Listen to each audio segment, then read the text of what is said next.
नमस्ते भाई लोग, डेली न्यूज़ भोजपुरी में आप लोगों का स्वागत है। खेसारी लाल यादव और अक्षरा सिंह के एक और न्यूज़ सॉन्ग के अपडेट के बारे में हम लोग बात करेंगे, जिस सॉन्ग का नाम है बवाल करेंगे, जो बहुत ज़्यादा ही सुपर डुपर हिट लग रहा है पोस्टर देखकर, जिसका पोस्टर लॉन्च हो चुका है।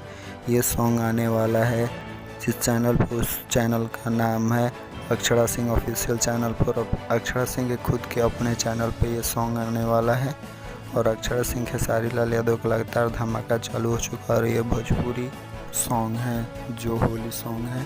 खेसारी और होली, खेसारी लाल यादव और अक्षरा सिंह का ये होली सॉन्ग है जो बहुत जल्द लॉन्च होने वाला है। ये सॉन्ग बहुत सुपर डुपर है। इस सॉन्ग को मनोज मतलबी जी ने लिखा है, जो अक्षरा सिंह के बहुत अच्छे राइटर हैं और बहुत पुराने राइटर हैं जो सुपर डुपर हिट सॉन्ग लिखते रहते हैं। तो भाई लोग इस चैनल को सब्सक्राइब कर लो अगर इस चैनल पर नए आए हो तो भाई। आपसे और खेसारी लाल यादव का हर एक न्यू अपडेट देखने के लिए इस चैनल से जुड़ जाएं भाई। ये खेसारी लाल यादव का हर एक न्यूज सबसे पहले आप तक